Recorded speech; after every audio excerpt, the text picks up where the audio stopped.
होता कि oh I am the funny guy, guy next door, ठीक है। सख्त लौंडा होगा तो क्या लड़कियां छेड़ेगा क्या? नहीं है ना? अगर सख्त लौंडा होगा तो क्या लड़कियां छेड़ेगा? नहीं छेड़ेगा, ठीक है। नहीं, सख्त लौंडों की बात हो गई सर, अब थोड़ा पिलपिले लौंडों की बात करो। बताइए पिलपिले लौंडों की बात। खासकर लड़कों के साथ ये बहुत होता है कि आप बिल्कुल गोद में बिठा के आप हाथ से खाना खिलाते हो और 10वीं में आप लात मार के उनको भगा देते हुए जज इंजीनियर करते हैं, तो वो जी। बहुत ब्रोकन सोल है।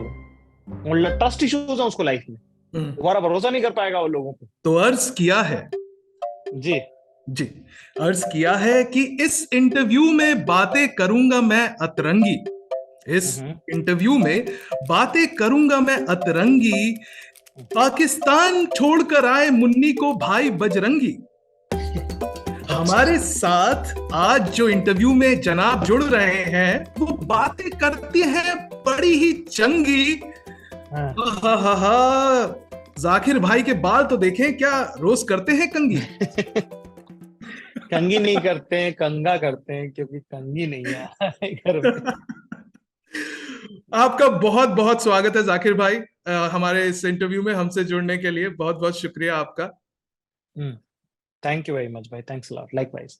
बताइए जाकिर, जब आपसे बात कर रहा हूं ना, तो मैं एक राइटर से मुखातिब हूं या एक शायर से मुखातिब हूं, एक स्टैंड अप कॉमेडियन से मुखातिब हूं या एक फिलोसोफर से मुखातिब हूं, ये कंफ्यूजन मेरा थोड़ा पहले आप दूर करें।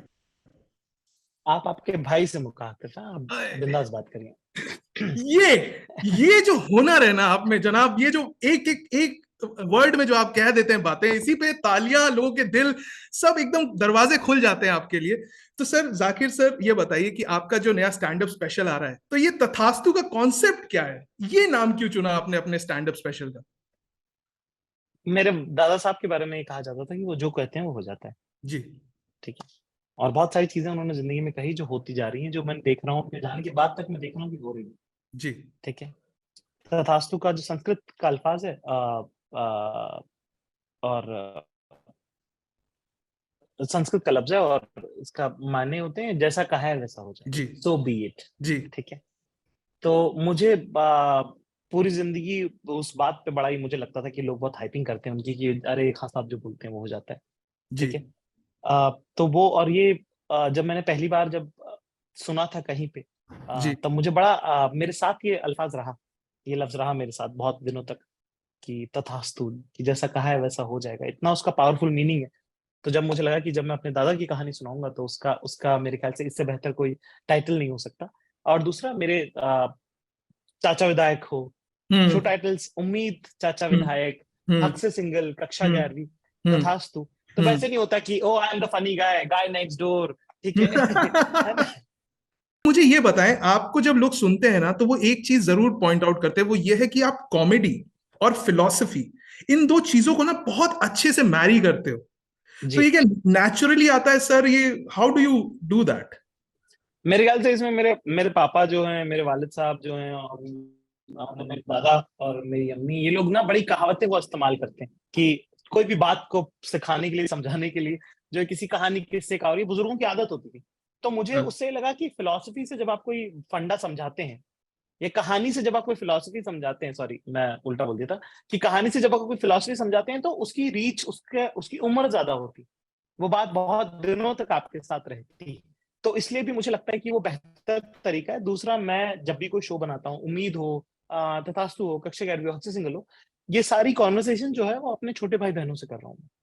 मेरे माँ बाप ने मुझे बचपन में बोला कि हम तुझे पाल रहे हैं और बाकी दोनों बच्चों को संभाल लेना, बता देना जिंदगी में कैसा रहता है। ठीक है। तो वही चीज जो है मेरी जिंदगी वास्को डिगामा की जैसी है। ठीक है।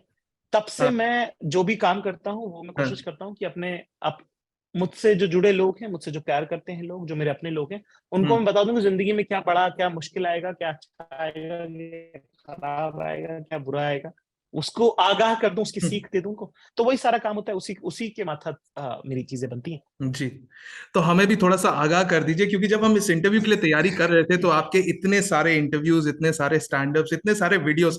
एक तो सर आपका एक इंटरव्यू आता है, ठीक, उसमें से एक एक मिनट की क्लिप्स आती हैं, जिसमें एक में जोक होगा, एक में मोटिवेशन होगा, एक में जोक होगा, एक में मोटिवेशन होगा। तो इतना सारा कंटेंट ऑलरेडी था, तो बड़ा चैलेंजिंग हो गया था हमारे लिए। तो हमने सोचा सबसे पहले जाकिर भाई से यही पूछ लेंगे कि वो कौन से सवाल हैं जो अब आप जवाब दे दे के थक चुके हैं। यार सवाल मतलब वैसा, वो सवाल उतना मैं देते ही नहीं जवाब उनके। मैं देता ही नहीं, मैं मुझे वो ही लग जाता है कि जैसे कि एक सवाल है जिसका है कि स्टैंड अप कॉमेडी में गाली होती है। अरे 2014 में खत्म हो गया ये सवाल यार, अब पुराने लोग, पुरानी हो गई बात। हो अब कोई इतना पूछता भी नहीं है। वो जब कोई पूछता है मुझे लगता है कि आदमी कितना पुराना आदमी है यार। 7 साल से इसको जवाब नहीं मिला है बेचारे। अभी तक जवाब नहीं दिया है स्टैंड अप कॉमेडी में क्यों गालियां हैं। अब आप हो और ये आपका एक कैरेक्टर सख्त लौंडा। एक तो ये सख्त लौंडा लड़के इतने सख्त हो गए हैं कि अभी नवंबर खत्म होने वाला है, दिसंबर की सर्दी आ चुकी है, दिल्ली में हम बैठे हुए हैं ऑलरेडी कड़कड़ा रहे हैं, लेकिन लौंडों की सख्ती जो है वो बढ़ती जानी चाहिए।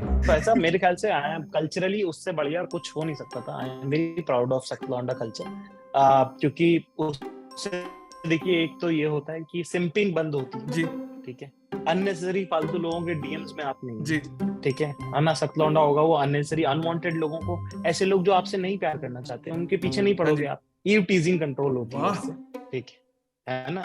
ये वाला एंगल नया है ये जाकिर भाई, ये एंगल नया नहीं। आप सोचिए ना, सख्त लौंडा होगा तो क्या लड़के छेड़ेगा क्या? नहीं है ना। अगर सख्त लौंडा होगा तो क्या लड़के छेड़ेगा? नहीं छेड़ेगा। नहीं। तो ईव टीजिंग, सिंपिंग, है ना, गेटिंग प्लेड ऑन से बचते हो आप, है ना। और आप अपने काम पे ध्यान देते हो आप, ठीक है। और मैंने कहा है आपको कि सख्त लौंडा वो नहीं होता जो कभी ना पिघले। सख्त लौंडा वो होता है जो सही जगह पिघले, ठीक है। तो जब कोई इंसान आपको इक्वल वार्मथ देगा तब पिघलना है आपको। तो वहां प्यार करिए जहां प्यार बनता है, जहां से प्यार मिल रहा है। तो मेरे ख्याल से बहुत अच्छी चीज है वो। तो मुझे तो I am very proud of it. सख्त लौंडास रिप्रेजेंट।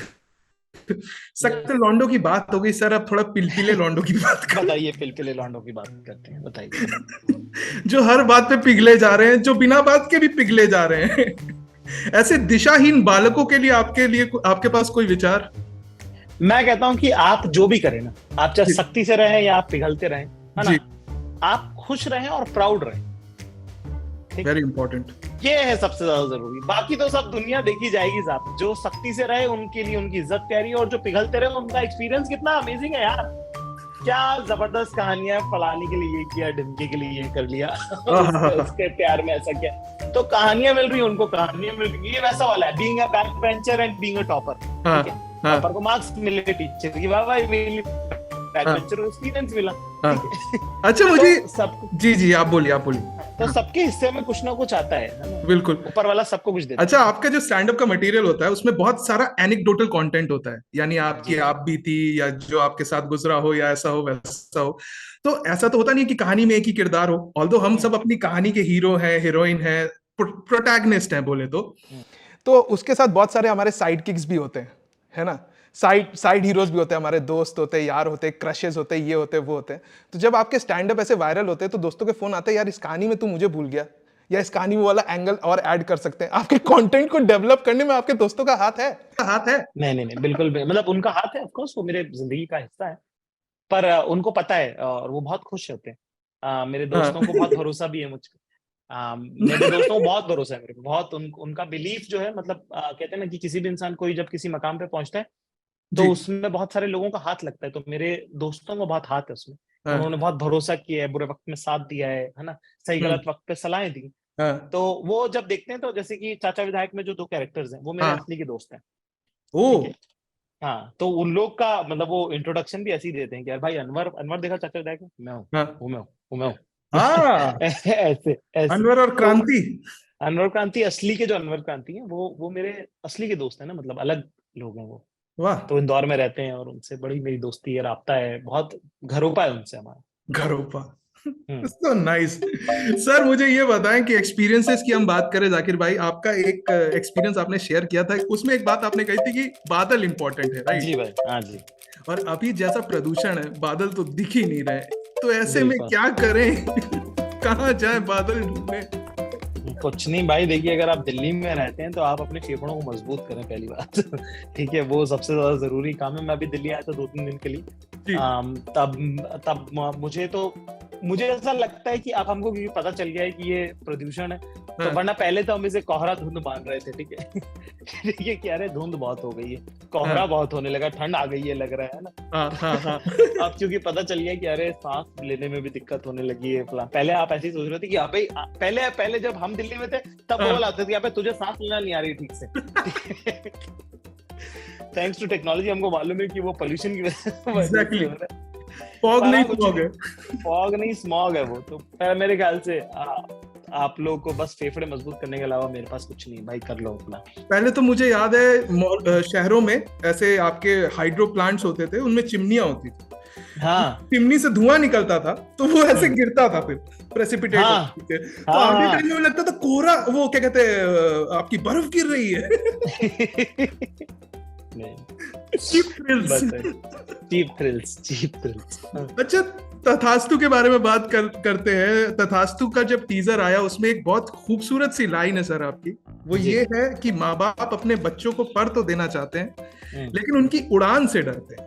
अब हाँ। ये तर्क लेकर मैं अपने माँ बाप के पास गया कि पर तो आपने मुझे दिए लेकिन हाँ। मेरी उड़ान से क्यों डरते हो? तो हाँ। तो उनका कहना था कि भाई देखो, अगर आग में हाथ डाल के हमारा हाथ जला है और वो एक्सपीरियंस हम तुम्हारे साथ शेयर कर रहे हैं, तो जरूरी है तुम्हारा आग में कूदना। हाँ, तो रिस्क और रिवॉर्ड एक चीज होती है, कितना आप रिस्क लेते हो उसका कितना रिवॉर्ड मिलता है, ठीक है। जैसे जैसे आप बेहतर होते जाओगे ना, ये प्रॉब्लम है मिडिल क्लास फैमिलीज की। मिडिल क्लास फैमिली में वो बच्चे को बहुत डायनामिक बनाना चाहते हैं, पर वो ये नहीं चाहते कि वो फेल हो जिंदगी में, तो इसलिए वो उसको रोकेंगे भी। थोड़ा सा आप इसके ऊपर आएंगे, अपर मिडिल क्लास में आएंगे, तो जैसे एक मैं एक पैनल पे गया था, वहां पे ना सब जगह सबके फैमिलीज के बारे में पूछ रहे थे। अब क्योंकि बाकी सब लोग थे वो अपर मिडिल क्लास या अमीर सेक्शन से आते थे, तो what was your family saying, my father said do whatever you feel like, है ना। सबका होता है कि नहीं, मेरे पापा ने बोला कि जो भी करना है ना, देख लेना कुछ भी अच्छी। मेरे पापा ने तो नहीं बोला था जो भी करना है करना। ये बोलने के लिए भी एक सर्टेन फाइनेंशियल सिक्योरिटी की जरूरत होती है, ठीक है। तो ये प्रॉब्लम मिडिल क्लास फैमिलीज का है, ठीक है, जिसके अंदर वो चाहते तो हैं कि आपकी डायनामिक पर्सनालिटी पर आप डायनामिक प्रोफेशन में जाए, ये उनके एपेटाइट नहीं उनका, ठीक है। तो मेरा जो मेरे पेरेंट्स के साथ कॉन्फ्लिक्ट था कि आपने अब जब डायनामिक पर्सनालिटी दी है तो आप थोड़ा सा ट्रस्ट करो ना आप कि ये सेल करेगा। और दूसरा मैंने देखा है कि कोई भी जो है, हम में से कोई भी, जितने मेरे साथ के लोग थे जिनको कहा जाता है कि तुम कुछ नहीं करोगे फलाना टिप्पा, तो स्कूल में हम जितने लोगों को हमने देखा है, उनमें से कोई भी ऐसा नहीं है जो एक्चुअली में ठेला लगा रहा है, सब्जी बेच रहा है, जो भी है, मतलब वो भी कोई गलत नहीं है वैसे काम। पर मैं कह रहा हूँ कि सब लोग कुछ ना कुछ कर ही लेते हैं। और अब जब ये समझ है हमको, और मेरे ख्याल से ये समझ तो हमें माँ को भी होगी, तो वो इतना डायरेक्शन देने में इतना क्या आप एनर्जी वेस्ट कर रहे हैं। मेरे ख्याल से थोड़ा भरोसा रखिए अपनी अपब्रिंगिंग पे, अपनी परवरिश पे थोड़ा भरोसा, यकीन रखिए। और कहीं ना कहीं शायद उनको इस बात का भी डर होता होगा जाकिर भाई, जो मैंने ऑब्जर्व किया है कि ये परिंदा उड़ान तो भरेगा लेकिन कहीं अपने घोंसले को ना भूल जाए।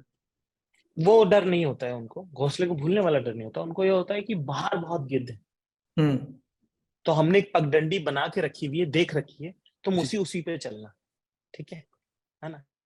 वो उनका पहले का काम किया हुआ है जो वो चाहते हैं कि तुम भी करो, ठीक है ना। पर मेरे ख्याल से जैसे कि चिड़िया का जो बच्चा होता है, उसकी किस्मत घोंसला नहीं है, उसका आसमान होता है। उसको एक ना दिन घोंसला छोड़ के उड़ना ही होता है। ये मेरे ख्याल से इंडियन पेरेंट्स को ये बात सीखनी पड़ेगी, समझनी पड़ेगी। खासकर लड़कों के साथ ये बात होता है कि आप बिल्कुल गोद में बिठा के आप हाथ से खाना खिलाते हो, और 10वीं में आप लात मार के उनको भगा देते हो जो इंजीनियर बन के है। तो वो बहुत ब्रोकन सोल है, वो ट्रस्ट इश्यूज है उसको लाइफ में, दोबारा भरोसा नहीं कर पाएगा वो लोगों पे। तो एक तरह की ट्रेनिंग हमको ये मान के चलना, जो कि आजकल के नए पेरेंट्स कर रहे हैं, क्या आप मान के चलते हैं कि ये बच्चा बड़ा होगा और ये काम करेगा, दुनिया रहेगा। इसी वजह से तो आज दुनिया के हर कोने में हम जाते हैं, शो करने जाते हैं, वहाँ पे इंडियंस हैं, ये तो बच्चे हैं ना वो जो वहाँ काम कर रहे हैं। खुद के लिए लिखते हैं जाकिर भाई? हाँ, लिखते खुद के लिए, ज्यादातर चीजें जो कविताएं लिखते हैं वो खुद के लिए लिखते हैं। तो कभी उम्मीद कर सकते हैं कि आपकी कोई बुक या ऐसी नज़मों की कोई किताब हमें? कोशिश तो कर रहा हूँ कि ना आए। ये क्यों? कोई पीछे ही पड़ जाएगा तो फिर देखते हैं। चलिए, तथास्तु। अगर आपको ये इंटरव्यू पसंद आया तो जाकिर भाई प्लीज एक बार अपने अंदाज में एक बार हमारे व्यूअर्स से कह दे, थोड़ा करो भाई, करो, सब करो, इनको लाइक शेयर सब्सक्राइब करो जरा, ठीक है। चलो बाय।